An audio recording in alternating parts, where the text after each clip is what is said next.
నమస్తే. Straight talk కార్యక్రమానికి స్వాగతం. 99 TV chief editor and senior journalist Satish గారు మనతో ఉన్నారు. నమస్తే సతీష్ గారు. నమస్తే. ప్రశ్న రావణ్ మీద దేశ ద్రోహం కేసు నమోదైంది. ఉపా చట్టం సహా పలు సెక్షన్ల కింద కేసు నమోదు చేశారు ఏపీ పోలీసులు. సతీష్ గారు, ఇప్పటి వరకు చూసుకుంటే పవన్ కళ్యాణ్ పై అనుచిత వ్యాఖ్యలు చేశారన్న కేసులో 4 సార్లు అరెస్ట్ అయ్యారు, 4 సార్లు బెయిల్ వచ్చింది. ఇది ఐదోసారి ఉపా చట్టం పెట్టారు, ఆయనకి రిమాండ్ కి విధించారు. ఈ నెల 18 వరకు ఆయన రిమాండ్ లో ఉండాలి. ఈ నేపథ్యంలో ఉపా చట్టం ఏంటి అని చెప్పి మళ్ళీ చర్చకు వస్తున్న పరిస్థితి. అంటే గతంలో రావణ్ వివిధ సందర్భాల్లో దేవుళ్ల పట్ల, సమాజం పట్ల అనేక విమర్శలు చేశారు, అభ్యంతరకర అనుచిత వ్యాఖ్యలు చేశారు అనేది ఆయన మీద ఉన్న ఆరోపణ.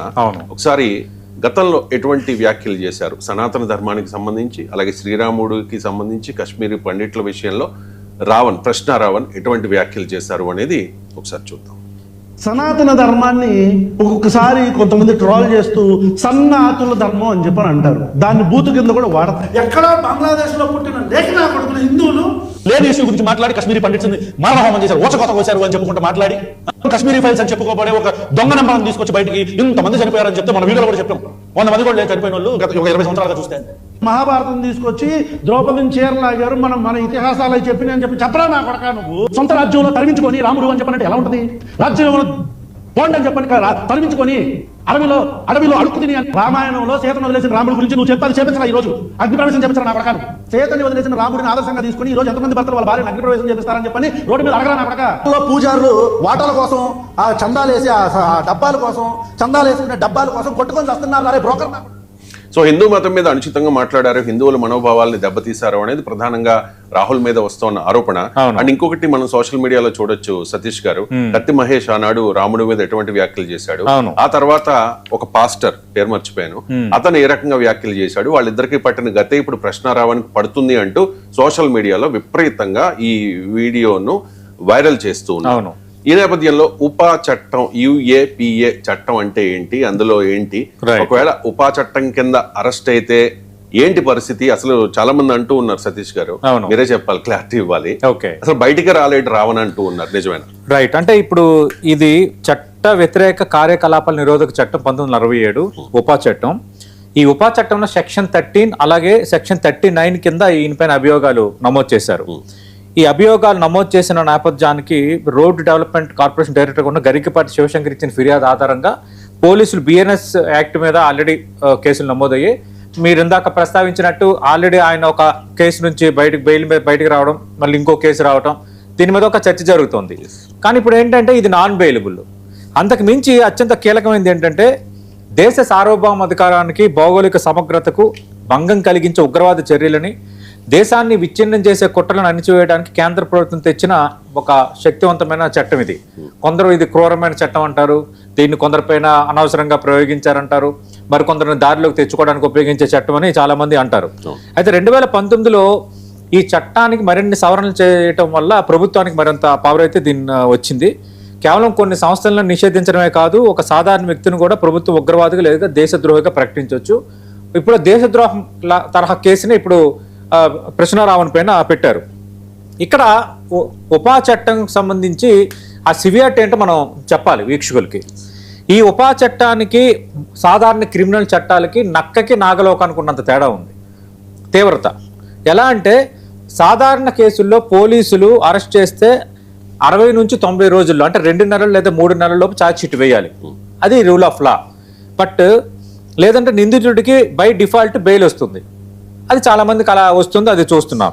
కానీ ఈ ఉపా చట్టం కింద కేసు బుక్ అయితే పోలీసులు ఛార్జ్ షీట్ దాఖలు చేయడానికి వాళ్ళకున్న గడువు 180 రోజులు. అంటే 6 మంత్స్ వరకు పోలీసులు ఛార్జ్ షీట్ వేయకపోతే ఉపా చట్టం కింద అరెస్ట్ అయిన వాడు జైల్లో ఉంటాడు. అది పక్క. అంటే నేరం రుజువు కాకుండానే 6 నెలల్లో ఒక వ్యక్తిని జైల్లో ఉంచడానికి ఇది అవకాశం కల్పిస్తోంది ఉపా చట్టం.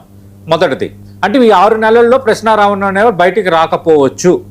ఏమో రేపొద్దున, ఎందుకంటే is also citizen of India కాబట్టి రేపొద్దున దీన్ని కోర్టులో ప్రశ్నిస్తే కోర్టులు ఎలాంటి రిలాక్సేషన్ ఇస్తాయో లెట్ దమ్, కోర్ట్స్కి మనం వదిలేద్దాం. కానీ ఈ చట్టం ప్రకారం 6 నెలల వరకు ప్రశ్న రావణ్ బయటికి రాలేడు. Point number 1.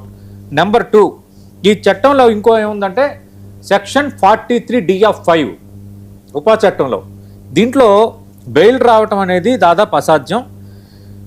ప్రాథమికంగా నిందితుడు తప్పు చేశాడని నమ్మితే ఇక బెయిల్ పిటిషన్ రిజెక్ట్ అయినట్టే ఒకటి. రెండోది, సాధారణ చట్టాల ప్రకారం నేరం రుజువయ్యే వరకు నిందితుడు నిర్దోషే, అంతే కదా. ఇప్పుడు మిమ్మల్ని ఒక దీంట్లో అరెస్ట్ చేశారు, కానీ మీరు తప్పు చేశారని రేపొద్దున ప్రూవ్ చేయాలి, అప్పటి వరకు మీరు నిర్దోషిగానే పరిగణించబడతారు. కానీ ఈ ఉపా చట్టంలో సీన్ రివర్స్ ఉంటుంది.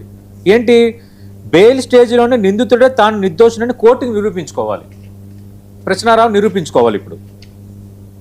అయితే ఇప్పుడు ఈ చట్టాన్ని గతంలో దుర్వినియోగపరిచారని గతంలో సుప్రీంకోర్టు కొన్ని మార్గదర్శకాలు జారీ చేసింది. కేవలం తీవ్రమైన ప్రసంగాలు చేసినంత మాత్రాన, వీడియోలు చేసినంత మాత్రాన ఒకరికి ఉగ్రవాదిగా ముద్ర వేసి ఉపా చట్టం ప్రయోగించలేమని సుప్రీంకోర్టు చెప్పింది.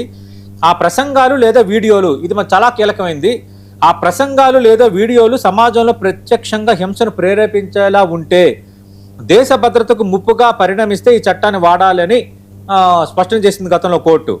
మరి ఇప్పుడు రావణ్ చేసిన ఈ విశ్లేషణలు, రావణ్ చేస్తున్న ఈ మాటలకు సంబంధించి ఉపా చట్టం ఆయనకు వర్తిస్తుందా లేదా, నిర్దోషిగా బయటపడతాడన్న చర్చ రకరకాలుగా జరుగుతోంది.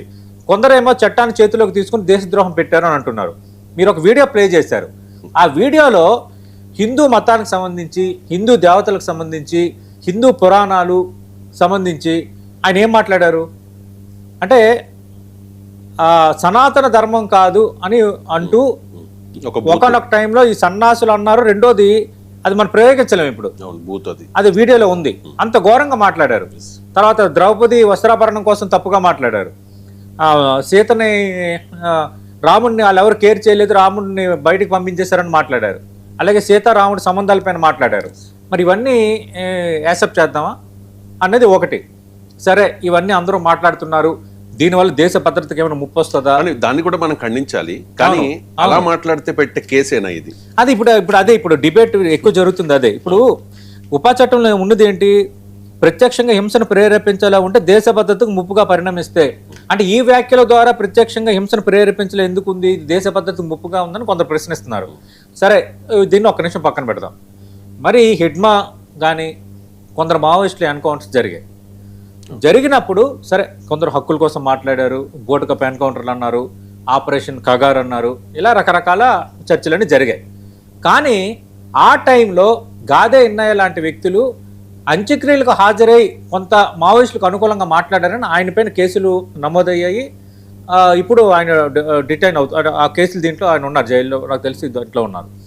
మరి ఇతను హిడ్మాని, మావోయిస్టులందరినీ సమర్థిస్తూ వీళ్ళిద్దరూ చనిపోతే అయిపోయిందా, మరో హిడ్మా పుట్టుకొస్తాడు, మీరు ఇద్దరిని చంపితే నలుగురు పుట్టుకొస్తారు అంటూ ప్రేరేపించేలా మాట్లాడాడు. అంటే అదేంటి, రాజ్యం పైన హింసను ప్రేరేపించడం, అంతే కదా. ఇప్పుడు మావోయిస్టులు సరే, మావోయిజానికి సంబంధించి రెండు రకాల భిన్నవాదులు ఉన్నాయి. కానీ మావోయిస్టులు హింస, మావోయిస్టులు చేస్తున్న చర్యలు, వీటన్నిటి నేపథ్యంలో కేంద్ర ప్రభుత్వం ఆపరేషన్ కగార్ని తీసుకొచ్చింది. మొత్తం అంతా కంప్లీట్ చేయాలనుకున్నారు, దాదాపు తుడిచిపెట్టుకోండి మావోయిజం. వాళ్ళందరూ జనజీవన స్రవంతిలో కొందరు కలిశారు, కొందరు ముఖ్యమంత్రుల సమక్షంలో, కొందరు డీజీపీ సమక్షంలో లొంగిపోయారు, కొందరేమో ఇంకా మేము సాధారణ జీవితం గడుపుతామని మనం ప్రకటనలు కూడా చూసాం. కానీ దీన్ని ఇంతగా రూపమాపాలని కేంద్ర ప్రభుత్వం ఒక కంకణం కట్టుకుంటే, ఇది దేశ అంతర్గత భద్రతకు మావోయిస్టులు సవాలుగా మారారని కేంద్ర ప్రభుత్వం కంకణం కట్టుకొని ఒక చర్యకు పాల్పడితే, హిడ్మాను చంపితే, ఒక మావోయిస్టులను చంపితే, మరొకరిని చంపితే ఇద్దరు ముగ్గురు వస్తారు, నలుగురు పడతారు రేపొద్దున్న అని వీడియోలు చేసిన వ్యక్తి ఈ ప్రశ్నారావణ్. మరి అది దేశ భద్రతకు ముప్పు కలిగించేది కదా. దేశ అంతర్గత భద్రతకు ముప్పుగా ఉన్నారని మావోయిస్టుల ఏరువేతకు ఆపరేషన్ కగారని తీసుకుంటే, రేపొద్దున మళ్ళీ వస్తారు, మిమ్మల్ని ప్రశ్నిస్తారు, మీ లెక్కలు తేలిస్తారని ఇదే ప్రశ్నారావణ్ చేసిన వీడియోలు దేశ భద్రతకు ముప్పుగా పరిణమించే అవకాశం ఉందా లేదా చూస్తున్న వీక్షకులే. మరి అప్పుడు ఎందుకు అరెస్ట్ చేయలేదు, ఇప్పుడు ఎందుకు అరెస్ట్ చేయలేదు? అప్పుడులో కూడా ఇష్యూస్ వచ్చాయి, ఫిర్యాదులు ఎందాయి, ఎవరెవరు ఇట్లా చేశారు అనే దానిపైన నాకు తెలిసినంత వరకు ప్రశ్నారావణ్ పై కూడా గతంలో వివరణ ఏదో కోరినట్టుగా ఉన్నారు. గతంలో ఎవరెవరు చేస్తే స్కాన్ అంతా ఉంది. అంటే ఇవన్నీ ఇప్పుడు ఎందుకు వస్తున్నాయంటే, ప్రశ్నారావణ్ నేను అన్యాయం జరిగితే ప్రశ్నిస్తా అని, అది ఇదని రకరకాలుగా మాట్లాడుతున్నాడు. ఆయన కులం పైన చర్చ జరుగుతుంది ఒకటి. రెండు, రకరకాల ఈక్వెషన్స్ వస్తున్నాయి. హిందూ దేవతలను ఏ విధంగా మాట్లాడాడో మనం చూసాము. ఇవన్నీ చేస్తున్నప్పుడు ఇప్పుడు ప్రశ్నారావణ్ని నేను నిన్న కూడా అన్నా, ప్రశ్నారావణ్కి బాబు ఇవన్నీ నువ్వు చేయలేదు, నువ్వు బుద్ధిమంతుడివి, ప్రభుత్వం నీ మీద తప్పుడు కేసులు పెడుతుంది అని మనం దండేసి పండించి సన్మానం చేద్దామా? అంటే ఇక్కడ 2 రకాల కోణాలు ఆలోచించాలి. నేను నిన్న కూడా చెప్పా, కృష్ణారావునికి ఒక కేసు నుంచి బయటకు వచ్చి ఒక బెయిల్ వచ్చినట్టు ఇంకో కేసు పెడుతున్నారు. ఏంటి విధానం? ఏదో ఒక కేసులో నిజంగా ఆయన తప్పు చేస్తుంటే దాన్ని ఇది చేయొచ్చు కదా, నేను నా అభిప్రాయం కూడా వ్యక్తపరిచాను. చాలా మంది అంటే మీరు ఏ రకంగా రైజ్ చేశారు అనుకున్నాం. ఫస్ట్ మరి ఇప్పుడు ఈ వీడియోలను చూసిన తర్వాత మన అభిప్రాయాలు తప్పేమని ఒక భావన కలుగుతున్నాం. అంటే ఇప్పుడు కూడా మానవ హక్కుల కోసం మాట్లాడాలా? నిజంగా మానవ హక్కుల హననంకు సంబంధించి గతంలో మనం చాలా సందర్భాలు ప్రశ్నించాం. కానీ ఇక్కడ మానవ హక్కుల హననం అనేది ఇంపార్టెంట్. రెండోది, నువ్వు దేశ భద్రతకు ముప్పుగా పరిణమించే రకంగా ప్రొవోకింగ్ చేసేటట్టుగా వీడియోలు చేసే ఉన్నది ఇంపార్టెంటా? జటాశ్రావణ్ దీనికి ఒక వివరణ ఇస్తారు. అవన్నీ మార్ఫింగ్ చేశారు, ఏఐతో సృష్టించారని. మరి అంత అబద్ధాలు ఎవరి కోసం, ఎవరి ప్రాపకం కోసం జటాశ్రావణ్ కూడా మాట్లాడుతున్నారు. గతంలో జటాశ్రావణ్ నిజంగా కొన్ని జెన్యున్ కేసులలో ఆయన కొన్ని మాట్లాడారు. అప్పుడు సరే, హక్కుల కోసం ఎవరు మాట్లాడినా మంచిదని అనుకున్నాం. కానీ ఇప్పుడు ఆయన ఎన్కౌంటర్ చేయాలని ప్లాన్ గీశారు, నాకు సమాచారం అందింది. నీకెవరు ఇచ్చారు సమాచారం? నీకు సమాచారం ఎవరిస్తే అది బయట పెట్టు, అది అంత పెద్ద క్రైమ్ అయిపోయింది. ఇప్పుడేమో ఇతను ఎవరు, ఈ మన కృష్ణారావు మాట్లాడినవన్నీ ఏఐతో మార్పింగ్ చేస్తారంట, ఏఐతో మాట్లాడిస్తారంట. అంటే జటాశ్రావణ్ నేను అడుగుతున్న 5,100 వీడియోలు సార్ మొత్తం. ఇప్పటివరకు ఆయన రావణ్ తన యూట్యూబ్లో 5,100 వీడియోలు అప్లోడ్ చేశాడు. ప్రతి వీడియోలోనూ ప్రొవోకింగ్ స్టేట్మెంట్స్ ఉన్నాయి. నువ్వు ప్రభుత్వం తీసుకునే చర్య, రాజ్యం తీసుకునే చర్య, నువ్వు దానిపై మాట్లాడచ్చు, వ్యతిరేకించవచ్చు. కానీ నువ్వు వ్యతిరేకించే విధానం ఎలా ఉంది? మనం కూడా మనం ఎందుకు చాలా సందర్భాల్లో కేంద్ర ప్రభుత్వం, రాష్ట్ర ప్రభుత్వం తీసుకున్న నిర్ణయాల మీద మాట్లాడలేదా? మావోయిస్టుల ఎన్కౌంటర్లకు సంబంధించి మన సందర్భాల్లో మాట్లాడలేదా? సాయి కృష్ణ లాకప్ డెత్ పైన పోలీసులు చేసింది తప్పు, రాజ్యం చేసింది తప్పు అని మనం ఇదే వేదిక పైన, ఇదే స్ట్రైట్ టాక్ విత్ సతీష్లో మనం మాట్లాడలేదా? మాట్లాడాం కదా. మాట్లాడితే ఫైనల్గా తేలింది కదా, సిఏ నాగరాజు పోలీసుల ప్రమేయంతోనే సాయి కృష్ణ కస్టోడియల్ డెత్ జరిగింది, డిస్ట్రాయ్ చేసేసారని ఇంకా వాళ్ళే కన్క్లూజన్కి వచ్చారు కదా. అప్పుడు మాట్లాడాం కదా, ప్రభుత్వం తప్పని అన్నాం కదా, పోలీసులు తప్పని చెప్పాం కదా. అక్కడ పోలీసులు తప్పు అన్నంత మాత్రాన మన చర్యలు దేశ భద్రతకు ముప్పు కలిగించేవా? It's a fact. కానీ ఇప్పుడు ఈ కృష్ణారావు ప్రతి వీడియోలోనూ ప్రవోకంగా మాట్లాడటం, రెచ్చగొట్టేటట్టుగా మాట్లాడటం, ఇవన్నీ చేసినప్పుడు ఈ 5,100 వీడియోలు కూడా ఏఐ అని జటాశ్రావణ్ ఎట్లా అంటారు? అది ఖచ్చితంగా సమాధానం చెప్పాలి. ఇది ఏంటంటే కాపాడే ప్రయత్నం, లేదంటే ఏదో ఒక రాజకీయమైన కాంక్ష. సమస్య ఏమైపోయిందంటే ఇక్కడ నిజంగా మానవ హక్కులు, రైట్స్ వీటన్నిటికంటే ఎక్కువ ఇలాంటి చర్చ ఎక్కువ జరుగుతుంది. అవును, జటాశ్రావణ్ మాత్రమే కాదు, ఈ కృష్ణారావణ్ వైఫ్ అనుష అనుకుంటా మాట్లాడారు. ఇది మార్ఫింగ్ వీడియో, మమ్మల్ని కక్షపూరితంగా ఇది చేస్తూ ఉన్నారు, చంపేయాలనుకుంటే మమ్మల్ని చంపేయండి అని చెప్పేసి ఒక వీడియో రిలీజ్ చేశారు. ఒకసారి వీడియో. ఏపీ గవర్నమెంట్ కి ధన్యవాదాలండి. మమ్మల్ని మీరేం చేయాలనుకుంటున్నారో మాకు అర్థం కావట్లేదు, కానీ మా వారిని స్టేషన్ల మీద స్టేషన్లు తిప్పుతున్నారు. ఆయన నిజంగానే తప్పు మాట్లాడారంటే కేసుల మీద కేసు వేస్తున్నారు. వాటన్నిటికీ ఆయన బెయిల్స్ తెచ్చుకుంటున్నారు, మళ్ళీ వేస్తున్నారు, మళ్ళీ తెచ్చుకుంటున్నారు. బట్ ఎందుకండి ఇంత హెరాస్ చేస్తున్నారు? అవసరమా మీకు? ఒక మనిషి నోటి నుంచి ఒకళ్ళు మాట్లాడితే తప్పు, ఇంకొకరు మాట్లాడితే తప్పు కాదు అన్నప్పుడు ఇవే కేసులు పవన్ కళ్యాణ్ గారి మీద కూడా వేయాలి కదండి. ఆయన మాట్లాడిందే మా వారు మాట్లాడారు. మా కుటుంబం మొత్తాన్ని చంపేయాలనుకుంటే ఒకేసారి చంపేయండి. ఇలా కేసుల మీద రోజుకొకటి. నాకున్న పసిపిల్ల చాలా బాధపడుతుంది. వాళ్ళ నాన్నగారు కావాలి అనేసి చాలా ఇబ్బంది పడుతుంది. నాకున్న చిన్న పాప చాలా ఇబ్బంది పడుతుంది. తన మొఖం అన్నా చూడండి, లేదా మా కుటుంబ సభ్యులు మేము అందరం ఒకేసారి చచ్చిపోతామండి.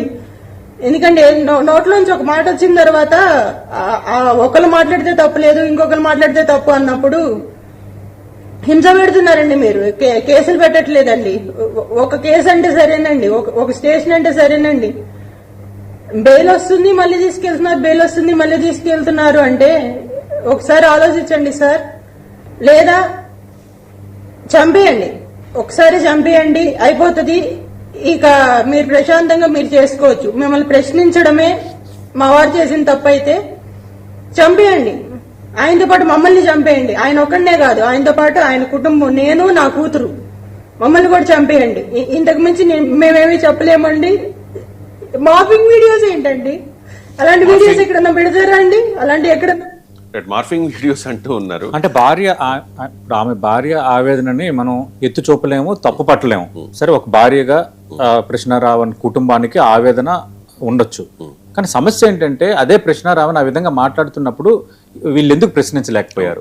దీనివల్ల ఇష్యూ అవుతుంది, ఇబ్బంది అవుతుంది, ఎందుకు మాట్లాడలేకపోయారు? వీళ్ళందరూ ఏంటంటే పవన్ కళ్యాణ్ పై మాట్లాడారు కాబట్టి కేసులు. అంటే మరి ఇప్పుడు ఈ వీడియోల సంగతి ఏంటి? ఇవన్నీ బయటకు వస్తున్న వీడియోలు, హిందూ ధర్మం పైన మాట్లాడిన వీడియోలు, తర్వాత మావోయిస్టులకు అనుకూలంగా ఆయన అంటే అలాగని మావోయిస్టులకు అనుకూలంగా మాట్లాడలేదా? ఎన్కౌంటర్లు తప్పుపట్టలేదు, చాలా మంది తప్పుపట్టారు. కానీ మీరు చేసేది ఏంటి? ప్రొవోకింగ్ గా ఉంది. మరి ఎంత ప్రొవోకింగ్ గా, రెచ్చగొట్టేటట్టుగా, రాజ్యం చేసే పని మరీ తీవ్రంగా ఆక్షేపించినట్టుగా ఉందన్న అంశాలే కదా ఇప్పుడు కేసులు అయ్యాయి. ఇవన్నీ మార్పింగ్ అంటే ఎట్లా? ఇప్పుడు కొన్ని కేసులు అయ్యాయి, నేను అన్నాను కదా, వరుసగా బయటకు రావడం, బెయిల్ వచ్చినట్టు ఇంకో కేసు వేయటం, ఇది ఏంటిది అని మనం కూడా మాట్లాడాం. కానీ ఇప్పుడు ఏంటంటే ఈ వీడియోలను బయటకు వచ్చి ప్రొవోకింగ్ వచ్చిన తర్వాత అసలు ఈ చట్టమే ఆయనకి వర్తించదు అని అనటం, రెండోది ఒక పవన్ కళ్యాణ్ పై మాట్లాడారు కాబట్టి ఈ కేసులు వేశారు అనటం అనేది, ఆయన అలా మాట్లాడారు కాబట్టి ఆయన అదే మాట్లాడారంటే మరి మిగతా 5,100 వీడియోలకు సంబంధించి కూడా సమాధానం చెప్పుకోవాల్సి ఉంటుంది. రైట్ అండి, థ్యాంక్ యూ సతీష్ గారు ఈ అంశానికి సంబంధించి విశ్లేషణ అందించినందుకు. ఇది ఇవాల్టి స్ట్రైట్ టాక్.